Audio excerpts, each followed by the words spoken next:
dan syukur kehadirat Allah Subhanahu wa Ta'ala. Salawat dan salam bersama kita lakukan kepada junjungan Allah Rasulullah Muhammad sallallahu alaihi wasallam. Bapak Ibu jemaah yang dirahmati Allah Subhanahu wa Ta'ala, zikir adalah nafas bagi orang beriman. Kami ulangi sekali lagi, zikir adalah nafas bagi orang beriman. Artinya orang beriman itu mati kalau sudah tak berzikir. Kata Nabi, permisalan antara orang yang berzikir dengan yang tidak berzikir seperti orang yang hidup dengan orang yang mati. Orang yang berzikir itulah orang yang hidup, dan orang yang tidak berzikir itu orang yang mati.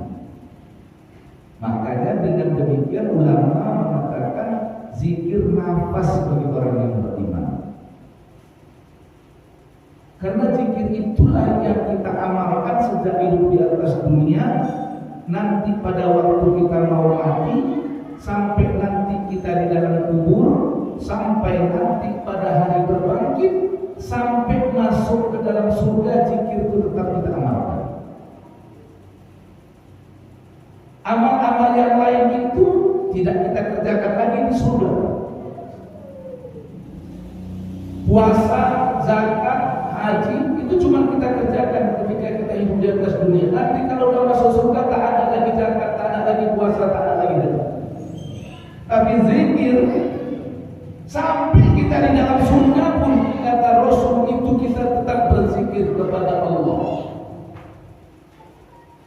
Apa zikirnya penduduk surga? Penduduk surga itu zikir dengan menatap wajah Allah, memandang wajah Allah. Itulah zikir penduduk surga.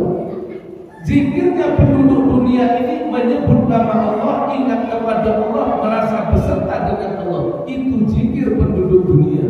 Zikir penduduk surga nanti dengan menatap wajah Allah. Jadi zikir itu kita kerjakan sejak sekarang. Maka sebenarnya orang yang beriman itu kalau dia tidak berzikir, maka imannya sudah meninggalkan dia. Nafas itu yang pertama. Yang kedua, zikir itu ruh dari ibadah. Ruh itu yang menghidupkan ibadah. Apa ruh ibadah itu? Zikir. Seandainya orang beribadah tidak ada zikirnya di dalamnya, maka ibadahnya mati. Sesuatu yang mati gak ada manfaat. Sama kayak tubuh kita ini, kalau nanti ruhnya sudah berangkat, ruhnya sudah meninggalkan jasad ini, maka jasad ini ditanam karena gak ada manfaat, dikubur, dibuang, ditinggalkan orang. Kenapa? Sudah tidak bermanfaat lagi badannya. Mata sudah tidak bisa melihat, telinga gak bisa mendengar, mulut gak bisa bicara, tangan tidak bisa memegang, kaki tidak bisa melangkah. Habis ini jasad gak ada guna lagi. Maka karena gak berguna ditanam. Gak ada lagi yang mau. Secinta-cintanya suami kepada istri, kalau sudah mati istrinya ini ditanam. Sesayang apapun istri kepada suami, kalau suami mati kubur. Kenapa? Ruhnya udah gak ada. Begitulah ibadah. Berapa banyak ibadah orang itu tidak mencapai ruh ibadah, sehingga gak ada manfaat ibadahnya. Sholatnya gak datangkan manfaat.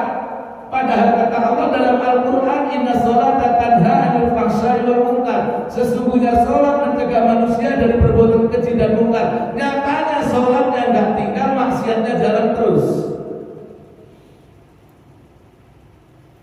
Itulah ibadah yang tidak ada ruhnya. Sholatnya tidak ada ruh, sholatnya tidak hidup. Karena dia cuma sholat ketika takbiratul ihram sampai salam, dia tidak sholat di luar sholat. Di luar dia mengerjakan fardu rukun sholat, dia harus sholat kepada Allah. Itu baru hidup sholatnya.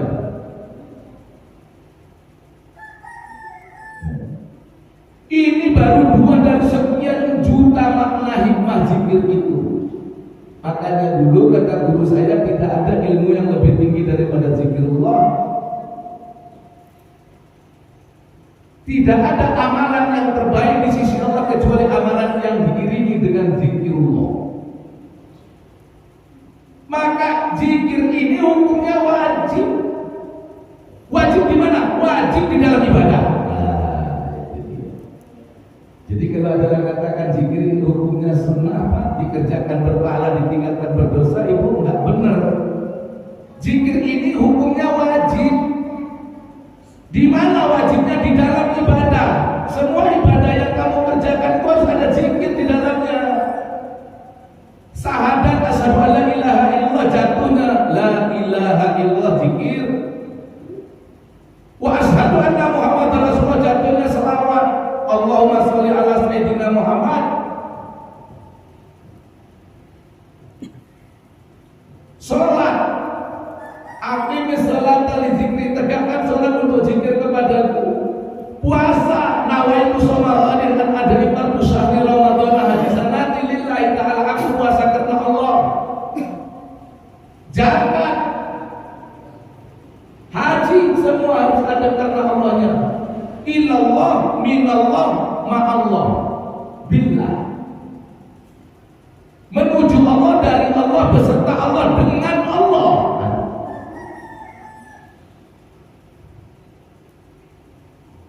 Maka wajib. Adakah ustaz dalil yang mengatakan bahwa zikir itu wajib? Ada. Al-Quran iya. Di mana? Di dalam Al-Quran. Apa kata Allah?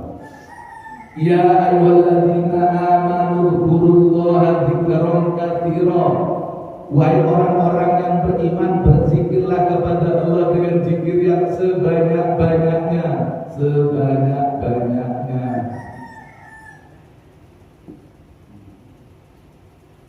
Apa yang terbanyak yang terjadi dalam diri kita, Pak? Melihat tidak? Karena ketika kita tidur nggak bisa melihat. Telinga tidak, ketika kita tidur nggak bisa mendengar lagi. Mulut ketika kita tidur nggak bisa bicara lagi. Yang paling banyak yang terjadi di dalam diri kita napas. Naik dan turun napas itu. Sadar tidak sadar, mau atau tidak mau, nek isi urip kalau masih hidup pasti napas kan otomatis jalan naik turun itu. Itu yang terbanyak dalam diri kita. Maka zikir yang terbanyak itu seiring dengan naik dan turun napasnya dia tetap zikir kepada Allah. Itulah zikir tasawuf.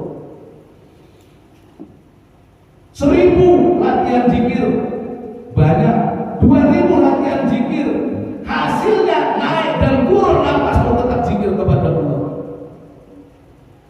Reneng mati nih, nggak ada matinya orang yang begini. Siapa yang dikumpangi malaikat? Yang dipukuli malaikat yang di dalam tubuh itu siapa? Orang yang tidak beserta dengan Allah. Yang ditanya siapa? Yang ditanya orang yang tidak beserta dengan Allah. Kalau dia beserta dengan Allah, rawani malaikat nanya, nggak berani malaikat nanya, nggak berani. Gusti Allah ada di situ. Bagaimana nanya? Marabbuka, siapa Tuhanmu?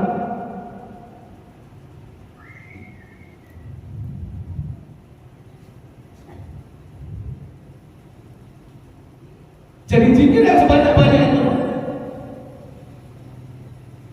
Nanti kalau ada kesempatan, cuma memang kita nggak punya kesempatan yang banyak untuk membahas itu, Pak. Karena kan kita pertemuan kita cuma setahun paling 3-4 kali. Karena saya itu cuma di Ahad yang 5.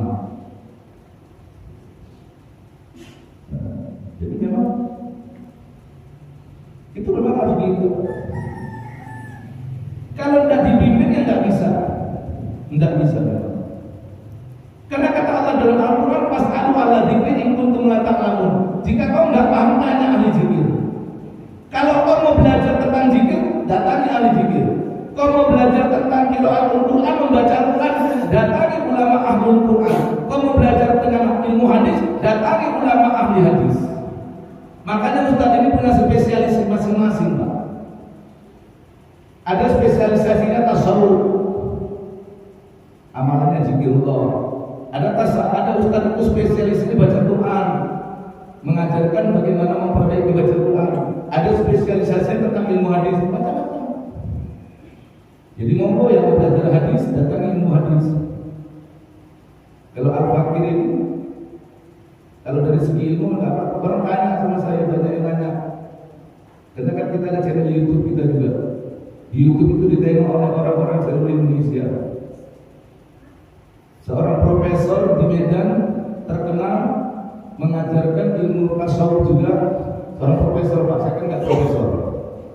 Seorang profesor itu bolak-balik nelpon saya, bolak-balik jumpa nanya sama saya, Ustaz kitabnya apa? Karena setiap kali saya ceramah itu paling-palingnya ada di hadapan saya Quran. Paling-paling kadang-kadang nggak ada Qurannya juga di hadapan saya. Apa kitabnya Ustaz? Saya bilang kitabnya Quran sama hadis. Kenapa saya nggak ngajarkan kitab? Karena saya bukan cuma ngajarkan ilmu tasawuf, saya ngajarkan rasa tasawuf. Beda ilmu tasawuf dengan rasa tasawuf. Memang kalau mau mencapai kepada rasa tasawuf harus lewat ilmu tasawuf. Tapi saya lebih cenderung mengajarkan rasa tasawuf, bukan cuma ilmunya. Nah, ilmu itu tempatnya di akal, di otak. Tapi kalau rasa tempatnya di ruh. Itu bedanya, Pak. Kalau ilmu itu tempatnya di otak. Kapan dipakai? Waktu sadar. Waktu nggak sadar hilang blank. Tapi kalau rasa tasawuf itu sampai tempatnya di ruh, sepanjang ruhnya ada, sepanjang masih ada ruhnya, dia akan merasakan tasawuf itu. Itu bedanya. Sama kayak zikir. 5 makom zikir. Menyebut, mengingat, merasa, fanafilah, bakoibillah.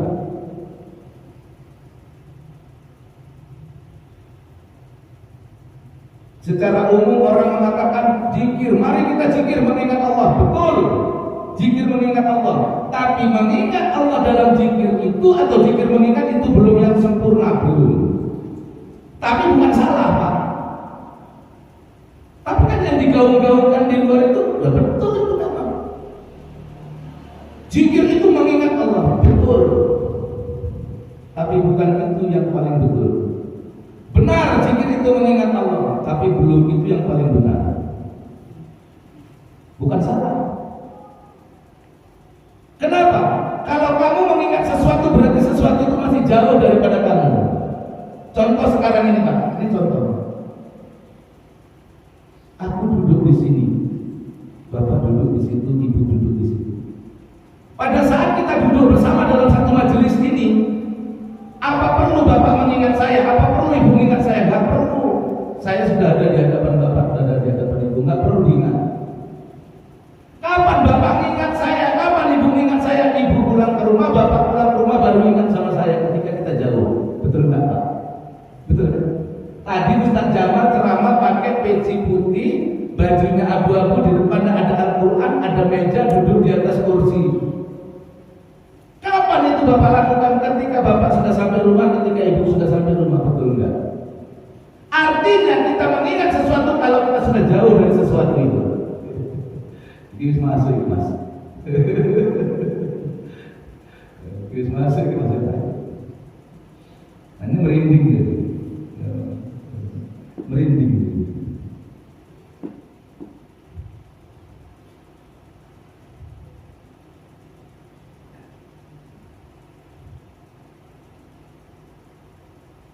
Kalau dari sini nggak perlu diingat lagi. Itu baru di dalam majelisnya. Bagaimana kalau dia sudah hidup di dalam hati? Maka nggak salah kalau orang mengatakan Tuhan itu di langit. Nggak salah. Qurannya ada memang.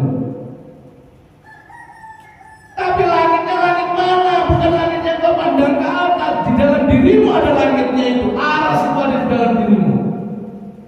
Jadi kalau dikatakan di dalam Al-Quran, Ar-Rahman al-Istawa al-Arsh, Toha ayat 5 itu Allah bersemayam di atas aras. Aras mana?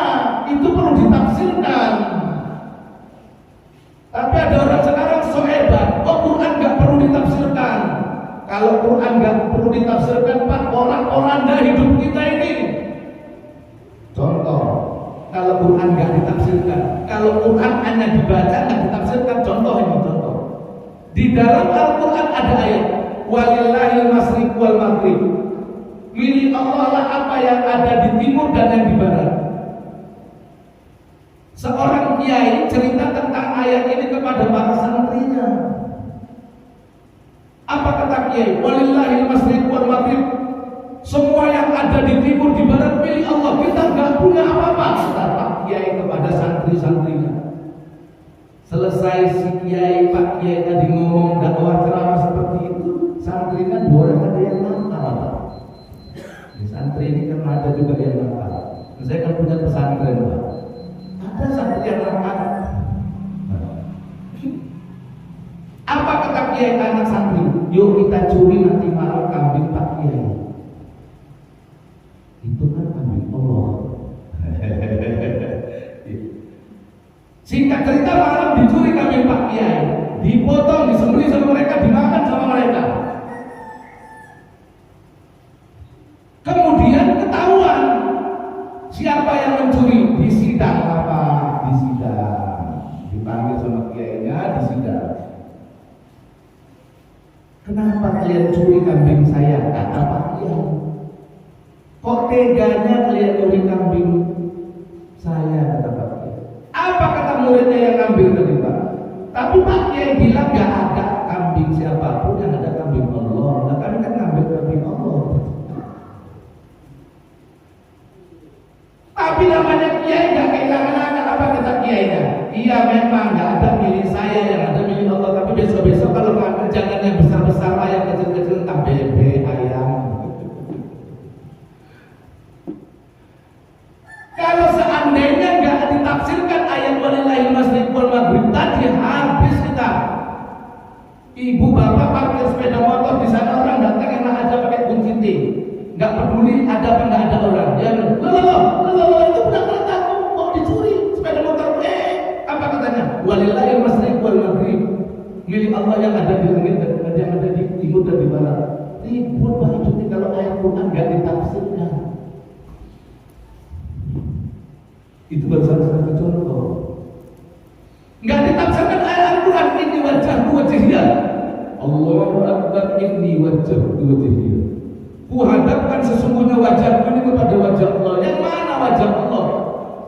Tidak dijisimkan wajah Allah itu dengan zat, tidak dijisimkan. Jadi bagaimana? Dia bukan dinisbahkan kepada jisim, tapi dinisbahkan kepada sifat dan af'al Allah. Orang tanya sama saya, Ustaz, waktu kita musuh itu atau kita zikir ingat Allah itu apanya yang kita ingat? Kita zikir itu atau ingat Allah? Apanya yang kita ingat? Ya kan aku bilang ingat itu bukan yang paling sempurna. Ada 3 lagi. Ini nggak bisa kita jelaskan pada hari ini, Pak. Biar guruku pun ngomong, karena ceramah jauh kayak sedino. Kalau ceramah jangan dihabiskan satu hari atau satu pertemuan, nanti nggak dipanggil lah. Jadi memang Ustaz kalau ceramah digantung ya Bu ya. Ibu kalau nonton sinetron itu yang bikin seneng itu apa? Gantungnya itu dipotong di iklan, ada jedanya.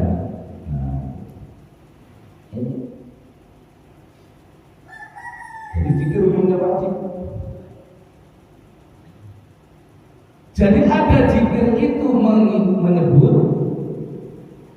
ingat nggak ingat Pak sudah nyebut la ilaha illallah, macam tadi ingat nggak ingat. Kalau mau dikaji pahala dapat pahala, udah nggak usah takut. Ingat nggak ingat? Karena arti zikir itu zakaro, menyebut. Apa yang disebut ismujad, nama zat Allah. Allah boleh.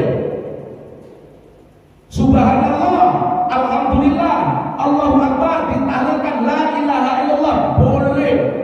Mau berzikir dengan menyebutkan sifat-sifat Allah, ya Rahman, ya Rahim, ya Latif, ya Kudus, ya Ghafar, ya Ghani, boleh.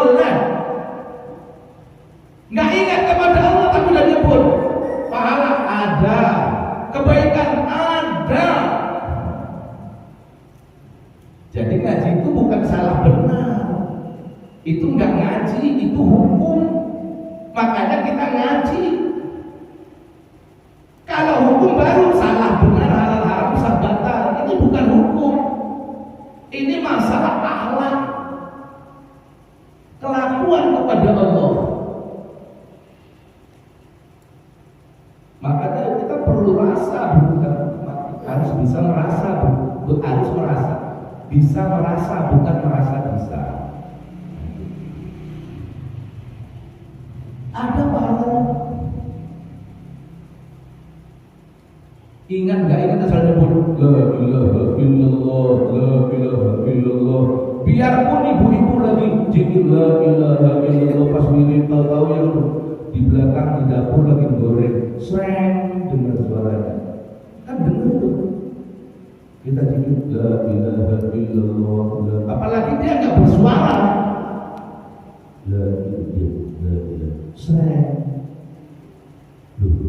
mulut jalan terus kayak sing digoreng apa ya? Gak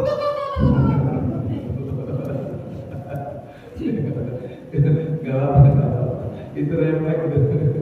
Yang digoreng apa ya? Pisang kayaknya. Tapi pisang apa ya? Mulut terus lain-lain loh. Boleh nggak Ustaz? Salah nggak? Tidak salah. Sudah bagus. Cuman belum yang terbagus. Itu ngaji tasawuf itu begitu Pak. Nggak soal salah benar. Ini kadang-kadang orang sekarang ini kan petentang-petenteng loh. Tahu petentang-petenteng? Bahasa apa itu? Petentang-petenteng. Kalau bahasa kami orang arogan, itu arogan ya, itu betul. Arogan, petentang-petenteng. Kalau bahasa kami itu orang Tapsel itu apa? Panggaron. Ya kan? Panggaron. Oh, baca Quran kalau nggak tahu artinya nggak ada guna. Iki sing jenenge cangkem elek. Ngerti Pak? Kalau kajian Gus Bahar itu cangkem elek. Baca Quran tahu nggak tahu artinya ada pahalanya kalau dikasih pahala. Cuman kalau tahu artinya lebih baik. Tapi orang sekarang cangkem elek ini. Ya. Baca Quran yang nggak tahu artinya, nggak ada pahalanya, nggak ada gunanya. Kok gitu? Ada. Karena pahala baca Quran kalau mau gaji pahala ya. Kalau mau gaji pahala baca Quran itu dihitung per huruf, bukan per ayat. Contoh baca Bismillah. Bismillahirrahmanirrahim. Itu satu ayat. Yang dihitung oleh Allah kebaikannya per huruf. Bismillahirrahmanirrahim ada 19 huruf. Kata Sayyidina Ali, satu huruf itu paling sedikit 10. Berarti kalau baca Bismillahirrahmanirrahim diberikan Allah kebaikan 190 kebaikan. Bayangkan itu baru Bismillahirrahmanirrahim. Kok ada orang yang bilang kalau nggak tahu artinya nggak ada guna? Sombong. Ini Quran. Beda dengan orang, beda dengan majalah. Quran ini ngerti nggak ngerti, tengok orang yang hafal Quran itu rata-rata yang di luar negara Arab, Indonesia, Pakistan, India, Bangladesh, mana-mana negara yang tidak berbahasa Arab, hafiz Qurannya rata-rata nggak ngerti artinya. Hafal 30 juz, tapi nggak ngerti artinya. Kok dibilang nggak ada gunanya? Aduh ya Allah, ini sekarang orang banyak kali. Hati-hati ya.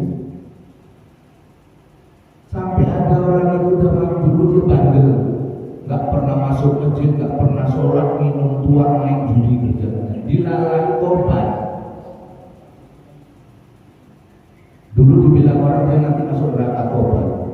Udah tobat masuk ke masjid, datang kawannya, tetangganya juga masuk neraka. Kenapa? Karena kau sholatnya pakai usuli, karena kau sholatnya subuh pakai kunut. Bingung dia. Dulu aku nggak sholat masuk neraka, sekarang aku udah sholat masuk neraka. Yang mana yang betulin agama ini? Coba.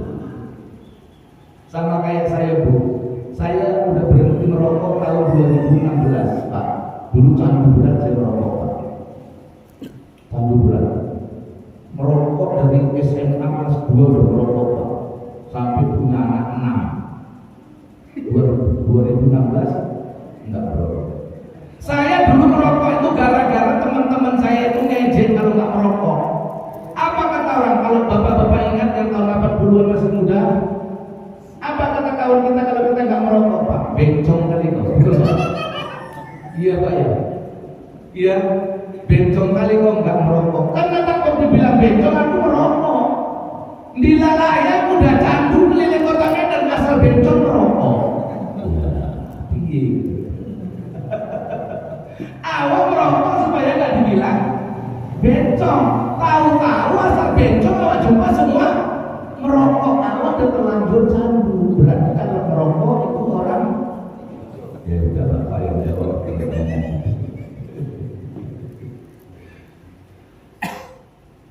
Kalau ada orang candu rokok, rokoknya satu bungkus satu hari, terus waktu kurban nggak ikut membeli kurban, macam mana Ustaz? Berdosa. Karena kurban itu wajib bagi yang mampu, Pak. Jadi kalau ada orang merokok satu hari satu bungkus saja, nggak usah 2 bungkus, tapi dia nggak kurban karena bilang nggak mampu, ini orang bohong. Oke, kita hitung Pak. Satu bungkus rokok itu berapa harganya? Yang paling murah lah sekarang 32.000. Rokok yang angkat atas itu rokok Surya atau rokok Sempurna. Menurut informasi dari yang masih merokok katanya harganya 32.000 sampai 38.000 satu bungkus. Biar nggak kalian hitungnya kita hitung 30.000 Pak. Satu bungkus. Kalau satu hari satu bungkus 30.000, sebulan 900.000, setahun 10 juta 800. Setahun 10 juta 800 ngomong raiso kurban nggak sanggup. Bohong nggak? Bohong. 10 juta 800 kalau untuk kurban Pak udah bisa ikut untuk 4 bagian karena satu kurban cuma 2.000 juta 200. Udah bisa 5. Kalau dibelikan kambing Pak yang 10 juta tadi, kambing aja 2 juta aja bisa harga kambing. Coba 10 juta 800, 10 juta bagi 2 juta ada berapa kambing itu Pak? 5 kambing, iso tuku 5 kambing. Kok ngomong gak mampu kurban tapi merokok bisa sebungkus satu hari? Ustaz ini kok setahun kok? Ya bolehlah sikit-sikit. Saya masih merokok soalnya Ustaz. Ya gak apa-apa. Tapi saya gak mau kurban Ustaz. Ya udah, merokoknya jangan sebungkus, 1 batang setiap hari. Kalau dia merokoknya 1 batang 1 hari bilang gak mampu kurban, boleh. Kenapa? Karena kalau dikalikan belum sanggup membeli satu. Contoh kalau 1 rokok 2.000 1 batang, sebulan baru 60.000, setahun baru 720, baru 720.000 nggak bisa beli kurban 120. Jadi kalau bapak-bapak yang tetap mau merokok tapi nggak mau kurban, rokoknya 1 batang satu hari. Nah, kan enak ngajinya ya. Nggak mau nyala-nyalakan, ya gitu aja. Tapi kalau bisa sebulan 1 hari 1 bungkus, ini bilang nggak mampu kurban, waduh, bahaya ini. Jadi mulai kalau Ustaz kalau kita udah sebungkus, ya 1 hari 1 batang, alhamdulillah. Kita balikkan zikir. Kemudian apa hukumnya zikir setelah sholat? Nah ini apa hukumnya zikir setelah sholat? Wajib.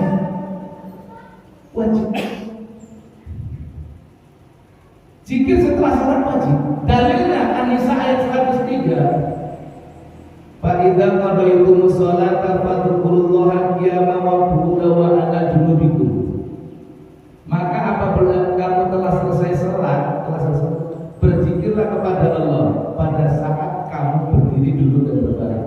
Dan cara zikirnya diterangkan Rasulullah dalam hadis Sahih Muslim. Apa kata Rasulullah?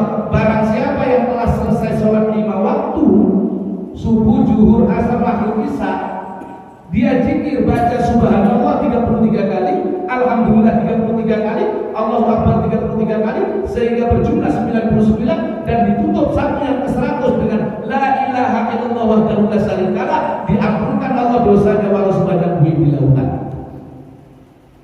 Dalil Qur'annya ada, dalil hadisnya ada. Jadi zikir yang kita biasakan dikerjakan ini itu dalil Qur'annya ada, dalil hadisnya ada, kurang apa lagi dalilnya.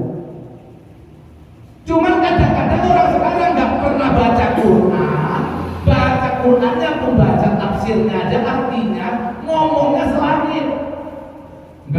dalam Quran. Bukan nggak ada, dia yang nggak baca. Nggak ada hadisnya, bukan hadisnya nggak ada. Kamu yang nggak baca kitab hadis. Sekali ditunjukkan hadisnya, oh itu hadis dhaif, itu hadis lemah. Padahal dia nggak ngerti ilmu mustalah hadis. Akeh saya ngomong nggak ngerti sebenarnya, nggak paham sebenarnya. Saya bilang kalau ada orang, oh nggak ada hadisnya, coba sini, kamu kitab hadis apa yang udah kamu baca? Coba sebutkan satu kitab hadis yang sudah kamu baca hatam ya, tamat. Coba sebutkan, nggak ada. Loh, jadi kok kamu berani bilang nggak ada hadisnya? Bukan nggak ada, kamu yang nggak baca. Kamu ngajinya belum sampai sana, cuma ngomongnya melebihi sana. Ini yang kesalahannya banyak yang begini. Ya Allah, astagfirullah, jangan. Jadi wajib. Yang kita harapkan nanti zikir itu naik dan dulu. Maka kalau sudah ruhnya yang berzikir, nanti di 5 tingkat zikir ini, insya Allah nanti waktu yang akan datang kita bahas tentang, sekali lagi kita bertemu, kita bahas tentang makom zikir ini, di mana perbedaan zikir yang disebut dengan menyebut, zikir mengingat, zikir merasa, zikir fanafilah, zikir bakoibillah. Insya Allah. Tapi sebaiknya kalau mau pertama-tama dari ini biasanya kita ngajinya di pesantren Tahfiz Lailatul Qadar di mereka itu ngajinya setiap malam Selasa. Mana tahu bapak-bapak ada yang nambah, karena kan kalau di sini kan cuma beberapa kali saja kita bertemu kurang. Tapi masalah-masalah ini tetap kami bahas di kajian rutin setiap malam Selasa itu di pesantren Tahfiz Al-Quran di Marendal Sanduba di Jalan Cempaka Sari. Itu setiap malam Selasa kita sholat maghrib berjamaah. Setelah sholat maghrib berjamaah kita zikir 15 menit zikir. Nah kemudian baru kita tausiah terkait dengan bagaimana memantapkan zikir ini.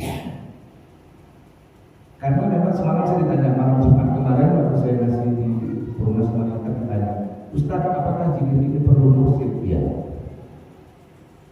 Mursyid itu artinya pembimbing. Wong Nabi Islam Mi'raj aja ada mursyidnya kok, betul nggak? Waktu Nabi Islam Mi'raj siapa mursyidnya? Malaikat Jibril.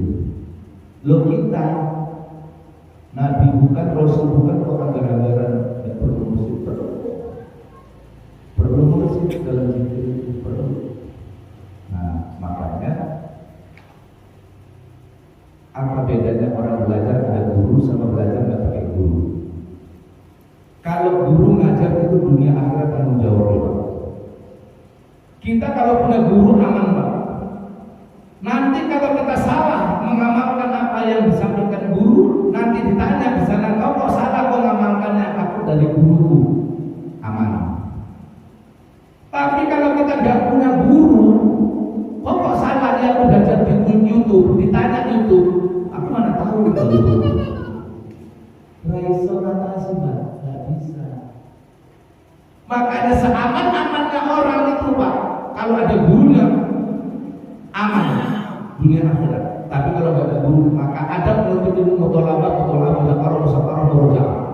5 ada penuntut ilmu. Yang pertama harus ada gurunya. Sepakat semua ulama, kalau orang belajar pada guru dikhawatirkan gurunya iblis. Makanya berzikir itu harus dibimbing. Karena begitu kita zikir dalam keadaan kita mujahadah, dalam keadaan kita zikir riyadhah, latihan, maka kita akan melewati beberapa makom. Alam nasuk, alam malaku, alam lahu. Sebelum sampai kepada alam ilahiyah, kita melewati beberapa alam dulu. Kalau kita tidak punya guru, dikhawatirkan terjebak di sana.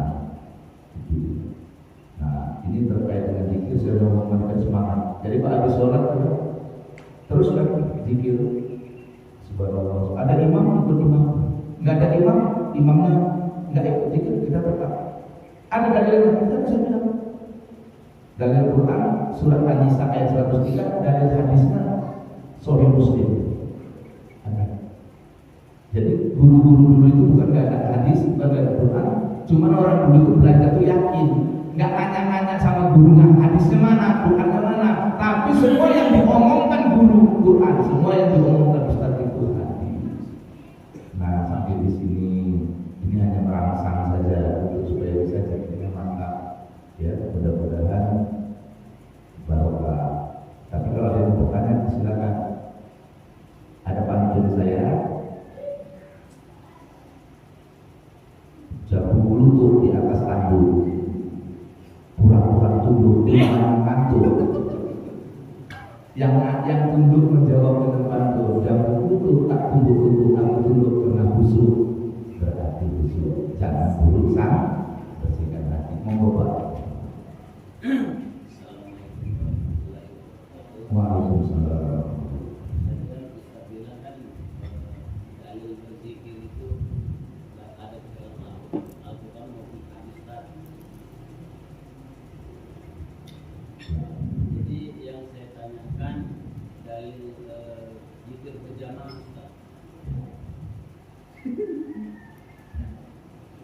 Gitu ya. Baik. Memang betul hadis-hadis dan Quran tentang zikir itu banyak, ya.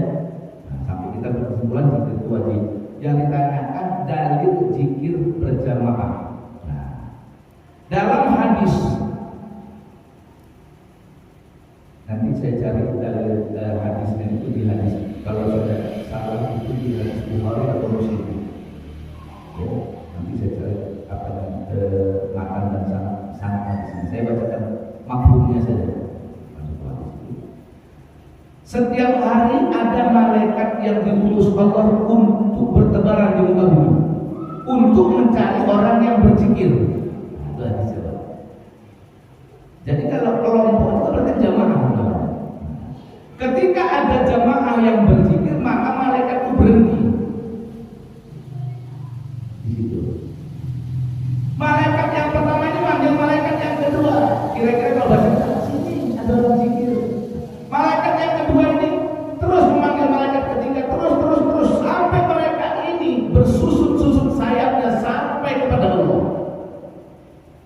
Maka Allah tanya kepada malaikat. Kalau Allah tanya bukan berarti nggak tahu. Allah ingin perbuatannya disaksikan oleh makhluknya. Itu bukan kadang-kadang. Maka Allah tanya kepada malaikat, wahai malaikatku, apa yang mereka kerjakan? Bukan Allah yang tahu.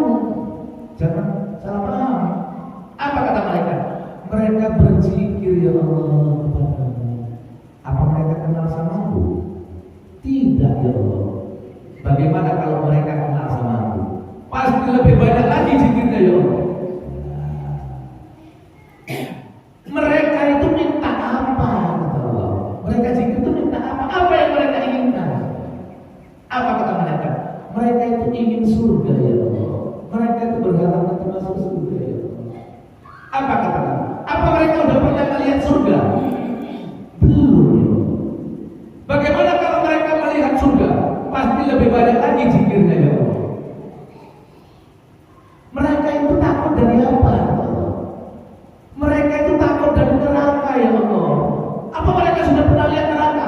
Belum ya Allah. Bagaimana kalau mereka melihat neraka? Pasti lebih banyak lagi zikirnya ya Allah. Inilah dalil hadis yang dipakai oleh ulama dalam rangka melaksanakan zikir berjamaah. Karena di sana memang ada hadisnya. Nanti matan hadisnya lengkapnya boleh panggil lagi nanti saya kasih. Matan hadisnya ada, yaitu kalau tidak salah satu hadis Abu Hurairah. Nah itu yang berpegangan satu.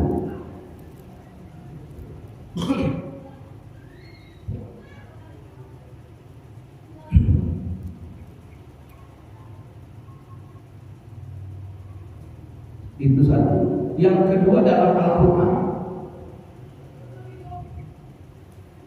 ya ayyuhalladzina amanu dzkurullah dzikran katsira. Al-Ahzab ayat 41. Wahai orang-orang yang beriman, berzikirlah kepada Allah dengan zikir yang sebanyak-banyaknya. Berarti perintah kepada orang beriman semuanya. Semua orang beriman. Dan amalan zikir yang berjamaah ini, amalan yang paling baik itu adalah amalan berjamaah.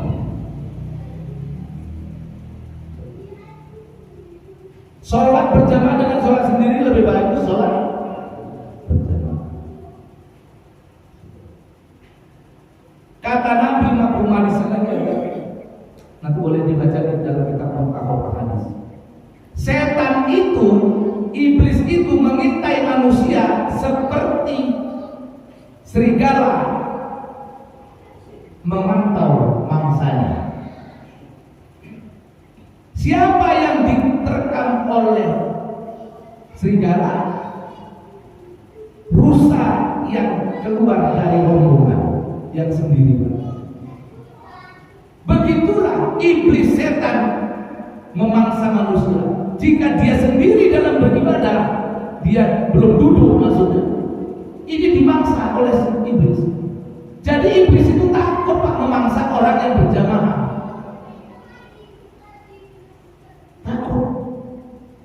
Itu kalau Bapak tengok di acara televisi, ada serigala yang memantau harimau memantau rusa, dikejar rusa pada sama gerombolan serigala.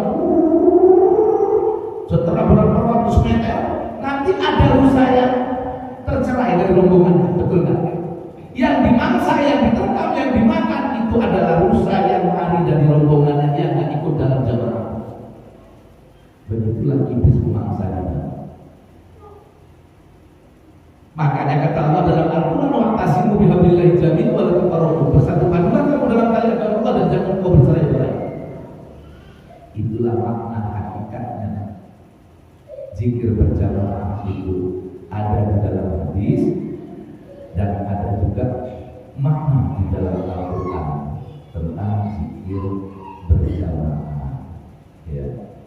Jadi ketika kita zikir berjamaah itu ada transfer energi di antara kita, saling menguatkan. Nilai zikir kita nggak sama di hadapan Allah, sama kayak nilai sholat kita nggak sama Pak. Ada yang punten 80, ada yang 70, ada yang 60, ada yang jong. Tapi ketika kita sholat berjamaah ini ada transfer energi di antara kita, maka yang kuat khususnya membagi kepada yang lemah, sehingga terdapat dari amalan dan situ terdapatlah nilai rata-rata. Contoh, yang menilai 80, 60 dengan yang 50 digabung dibagi 3, hasilnya tetap baik. Apakah berkurang yang husuknya lah 90 karena dibagi kepada yang husuknya 50? Tidak. Karena yang di sini yang dibagi nur, cahaya. Ketika nur yang dibagi, cahaya yang dibagi, maka tidak mengurangi daripada sumbernya. Contoh, kita punya lilin 5, hidup lilin yang 1, menghidupkan lilin yang 4, ambil api dari lilin yang 1, ambil api dari sini, pasang lilin kedua, pasang lilin ketiga, pasang lilin keempat. Kita ambil dari sumber yang sama apinya. Berkurang nggak api pada lilin pertama? Kurang nggak Pak? Tidak.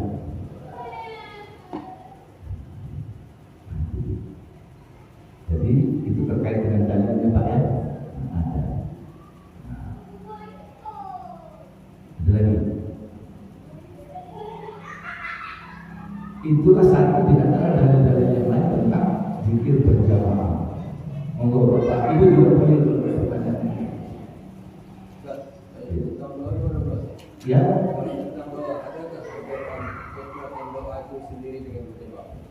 Dengan jamaah.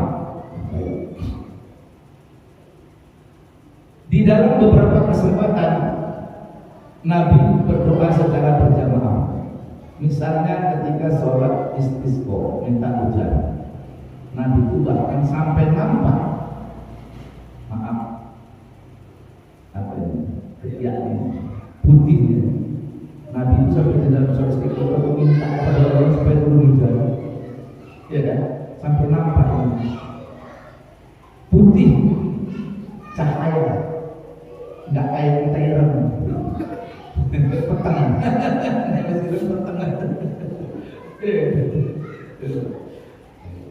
jadi terkait dengan itu. Kemudian makna daripada disikapi zikir bersama berjamaah itu para ulama, para kiai itu membiasakan itu supaya orang itu dekat. Zikir, doa itu juga zikir.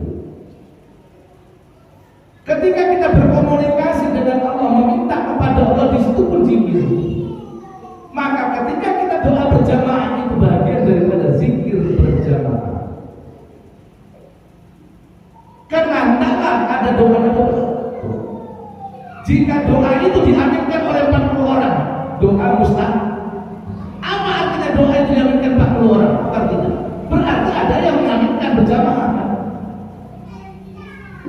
Jadi kadang-kadang Nabi nggak buat, tapi Nabi bilang, Pak, hadis itu 3. Pertama disebut hadis qauli, perkataannya. Kadang-kadang Nabi berkata dia nggak buat tuh. Yang kedua di situ fi'li, perbuatan. Kadang-kadang Nabi buat dia nggak ngomong. Yang ketiga akriri, diamnya Rasul apa perasaan Rasul. Jadi hadis itu 3, qauli, fi'li, akriri, perkataan, perbuatan dan perasaan.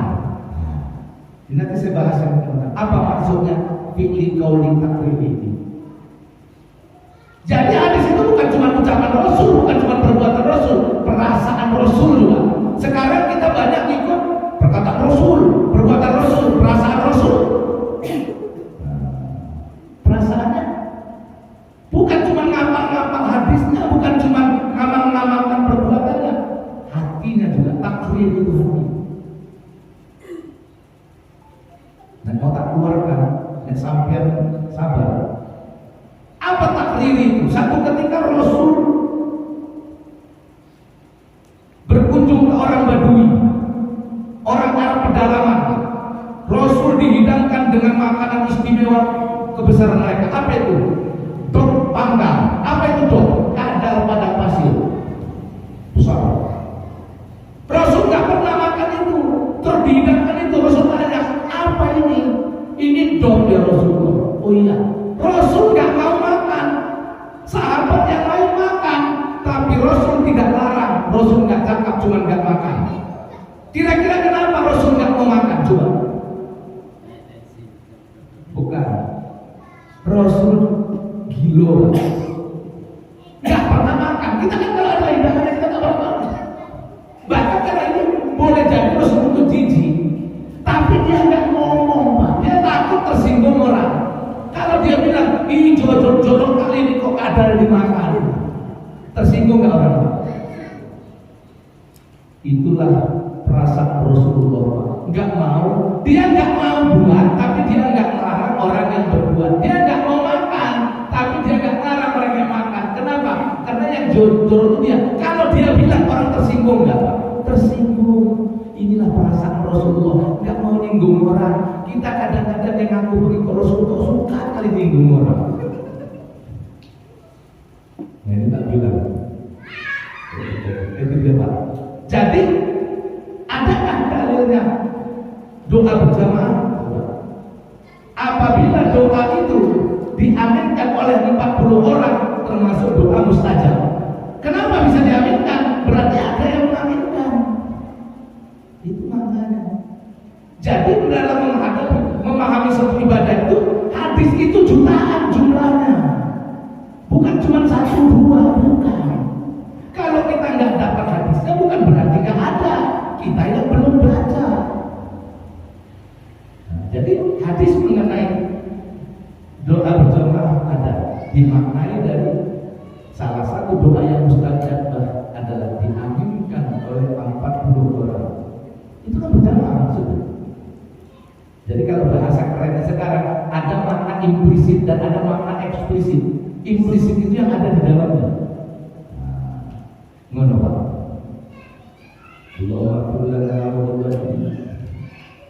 Saya termasuk Pak ditanya orang, Ustaz, ini kan ada orang masuk Islam. Ustaz, bolehkah saya itu Kristen. Aku tanya sama ustaz-ustaz lain, nggak boleh mendoakan mama yang Kristen yang lain agama. Aku tanya sama ustaz, biasanya ustaz ini nggak beda jawabannya. Boleh, katanya. Aku udah banyak ustaz bertanya nggak boleh mendoakan orang tua kita yang Kristen. Boleh. Seminggu yang lalu waktu saya pernah di masjid Al-Jihad Abu Dhabi ketemu dalilnya, nggak sengaja ketemu dalilnya. Quran surat As-Surah ayat 86. Ibrahim minta doa agar orang tuanya diampunkan Allah dosanya, karena orang tuanya termasuk orang yang syirik dan jauh. As-Surah ayat 86. Jelas ayah Ibrahim itu bukan lagi penyembah berhala, pembuat berhala yang disembah. Makanya Ibrahim minta kepada Allah, ya Allah ampunkan dosa bapakku yang orang zalim, ya Allah ampunkan. Ibrahim berdoa. Jadi saya bilang kalau kau masuk Islam, orang tuamu masuk Kristen, orang tua masih Hindu, orang tua Islam, doakan dia. Itulah gunanya kau masuk Islam. Kalau kata rahmatan lil alamin, lah masa orang masuk Islam tak bisa nolong orang lain? Gak bisa mendoakan orang lain. Tidak begitu agama Islam. Baru-baru ini kurban, Ustaz boleh tidak kita daging kurban kita kasih semua orang Kristen? Kata Ustaz tak boleh. Jangan kata Ustaz dulu. Jadi menurut Ustaz Jamal boleh tak daging kurban dikasih orang Kristen, dikasih orang Hindu? Boleh. Kasih. Yang tak boleh dijual. Kalau dikasih, kira-kira 20 tahun yang lalu saya panitia kurban di Sumbar, musola yang saya bangun, tetangga kiri kanan Kristen. Waktu mau kurban, mau membeli, datang orang anggota kita, wah minta daun pisangnya ya. Kalau mau kurban itu minta daun pisang, minta sama orang Kristen, ambillah waktu. Udah siap, daging dibagikan semua, kurban udah habis. Dari ada lebih, Ustaz boleh kita kasih sama orang itu? Kasih dia ya, kasih sama orang itu, kasih. Orang tua orang Kristen Ustaz. Tadi waktu minta daunnya nggak boleh bilang daun Kristen. Waktu mau ngasih baru mulai bahas Kristennya dulu. Nggak cocok kayak gitu umat Islam ini. Aku nggak cocok kayak gitu. Kasih dulu. Yang nggak boleh dijual, tidak boleh menjual kurban. Sebagai bagian terakhir, saya menghimbau kepada kita semua untuk tahun yang akan datang, ini termasuk sosial dan di mana-mana. Bagi panitia-panitia kurban untuk tahun yang akan datang, ada baiknya panitia kurban di masjid dan panitia kurban di mana-mana hendaklah membuat sosialisasi penataran tentang penyembelihan hewan kurban dengan tema menyembelih sesuai dengan syariat dan hakikat. Karena saya tengok dari tahun ke tahun belum ada perbaikan dari cara menyembelih hewan kurban, baik secara syariat maupun hakikatnya. Jadi kalau ada tema menyembelih sesuai syariat, betul, tambah lagi menyembelih sesuai dengan syariat dan hakikat. Terkait dengan ini kami siap sebagai moderator, sebagai pemateri. Karena awas hati-hati, kita panitia kurban menjalankan amanah orang. Kalau hewan itu salah potong, tidak sesuai dengan syariat dan hakikat, maka hewan ini jatuhnya bangkai. Karena banyak orang bukan menyembelih tapi membunuh. Hewan yang mati terbunuh bukan nanti surat Al-Maidah ayat 6. Hewan yang mati terbunuh haram dimakan. Lalu bagaimana kalau orang menyembelih itu ternyata membunuh? Salahkah yang berkurban? Tidak. Siapa yang salah? Kita salah berkurban. Hati-hati. Maka saya sudah lakukan di mana-mana, termasuk ini sudah saya sampaikan kepada Ketua Majelis Ulama Indonesia, Dedi Serdang. Bapak Ustadz Haji Amin Paradama. Saya tinggal mau bertemu sama dia untuk bisa mensosialisasikan ini di Deli Serdang. Jadi dibikin, ayo kita masuk. Ada yang berkurban sudah menyerahkan hewannya kepada kita, sudah menyerahkan duitnya sama kita. Tapi karena nggak ada ilmu kita, akhirnya kita melakukan sesuatu yang salah. Hariman alaikum al-maitat wa damu wa lahmul khinzir wa ma uhilla li ghairillahi bih. Diharamkan atas kamu bangkai, darah dan daging babi dan hewan yang disembelih tidak atas nama Allah. Nah, ini yang keempat ini. Hewan yang disembelih tidak atas syariat dan hakikat agama Allah. Haram. Ini saya selalu sandingkan semua di mana-mana semuanya. Kalau kita seperti Rasul, itu juga ya Ustaz.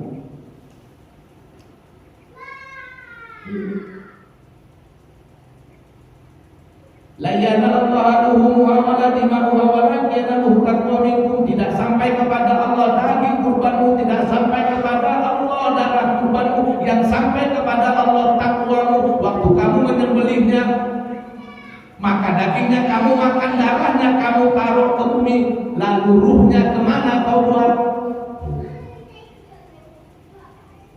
Dengan kita menyembelih, berpisahlah ruh dan jasadnya. Jasadnya, tubuhnya kita makan, darahnya ditelan bumi, ruhnya ini bukan hakikat, ruhnya ini.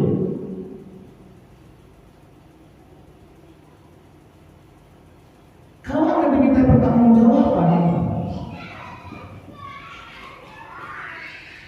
Kau ambil dagingku, kau makan dagingku, tapi tidak kau selesaikan urusan ruh. Ini perlu dijelaskan. Makanya banyak hewan yang kurban semalam itu berontak. Ada yang sudah dipotong lepas. 3 orang megang kepala, berontak benar. Kumbang kecampak orang. Lari, ada yang masuk ke rumah orang, ada yang menabrak motor, ada yang kenapa? Karena banyak kita menyembelih tidak sesuai dengan syariat dan hakikat. Apa-apa di situ Ustaz? Nanti kita bicarakan pada waktu yang akan datang. Bismillahirrahmanirrahim. Syariat. Ucapan Bismillahirrahmanirrahim syariat wajib. Kapan kita menyembelihkan ruh, mengembalikan ruh? Kepada siapa? Kepada Allah. Bagaimana caranya? Panggil aja.